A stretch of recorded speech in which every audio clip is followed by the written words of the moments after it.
तो चलिए let's go to the next topic. Next topic है, ये पाकिस्तानी था भाई साहब, मोहम्मद शाहबाज खान। ये पाकिस्तानी कनाडा में गया, पता नहीं स्टूडेंट वीजा पे गया क्या गया।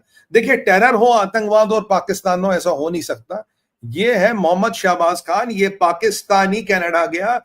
कनाडा में बैठ के कोई एडमिशन लिया इसने, कुछ स्टूडेंट बना, और कनाडा में इसको 7 अक्टूबर इस साल, यानी कि 2024 में जो गया, उसमें 7 अक्टूबर 2023 का बदला लेना था। आईसिस का आतंकवादी है, नाम है इसका मोहम्मद शाहबाज खान, पाकिस्तानी है, कनाडा में गया, आईसिस के लोगों के संपर्क में रहा। इसका मंशा थी कि 7 अक्टूबर 2023 को ये न्यूयॉर्क जाएगा या मैनहट्टन या कहीं पे भी जो एक ज्यूइश सिनेगॉग है या ज्यूइश कॉलोनी है या Jewish what do call this, एक व्हाट डू कॉल सिनेगॉग ही कहते हैं, उसमें एक ज्यूइश कम्युनिटी पे बहुत बड़ा हमला करेगा एक रिलीजियस गैदरिंग के दिन, जहां कई सारे यहूदियों को मारेगा। और ये ऑटोमेटिक वेपन्स प्रोक्योर कर रहा था, ऑटोमेटिक वेपन्स के माध्यम से करेगा। और आईसिस का फ्लैग और आईसिस का अटैक अमेरिका में करेगा वाले, ये इसको भाई साहब पकड़ा गया था।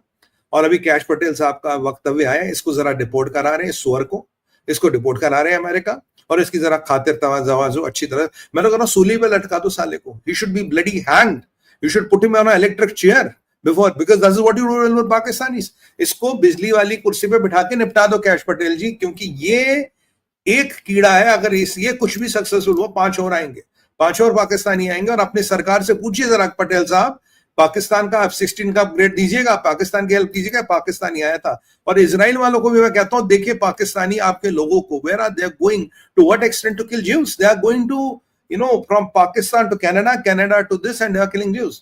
और ये अच्छा काम किया कैश पटेल जी ने, because he had there are a lot of problems with Canadians, but still they could manage to get this bastard into the America. Now he'll be taken care of. But ये एक, और इसको पकड़ा कैसे गया था?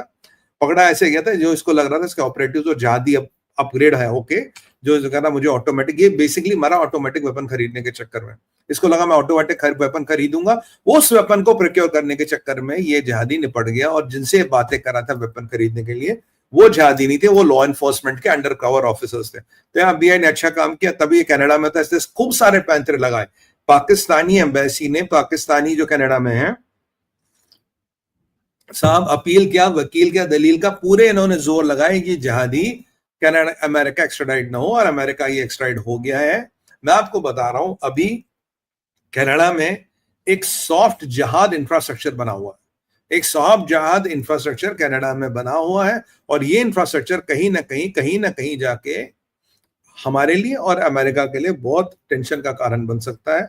अमेरिका में तो अभी इनको टाइट करा, इनको और खालिस्तानी दोनों को टाइट करा, पर क्या कनाडा में ये टाइट होंगे? क्या कनाडा में ये कुछ कर पाएंगे? और मोदी जी कनाडा जा रहे हैं, क्या कोई चिंता का कारण तो नहीं? मुझे लगता कोई नहीं है, पर फिर भी मेरा ये धर्म बनता है कि अगर ऐसे गंदी नाली के कीड़े कनाडा में बैठे हैं और कनाडा की सरकार उनको बाशान बिठा रही है, पता नहीं क्या वेटिंग करती क्या नहीं करती, और ये कनाडा की रॉयल माउंटेड पुलिस, क्या व्हाटएवर दे कॉल देम, कहां थी ये? I have to only do it. तो ये मुझे समझ नहीं आ रहा कि ये क्या है, और and this is what the problem is. मैं आपको ये कह रहा हूं, तो I don't know what it is and this is what the problem is. तो ये मुझे अरे यार, this what the problem is, और मेरे को आपको ये बताना था। ये सॉरी, फोन्स आते रहते टीवी स्टूडियो में, something important has happened, I can't do it right now. तो ये चीज भाई साहब बड़ी इंपॉर्टेंट है। पाकिस्तान का फिर एंगल आया, पाकिस्तान मैक्सिमम ज्यूज को मारना चाहता था अमेरिका में। तो अब अमेरिका, इजराइल, इंडिया और का एक कॉमन दुश्मन है पाकिस्तान। अमेरिका, इंडिया और इजराइल का कॉमन दुश्मन है पाकिस्तान।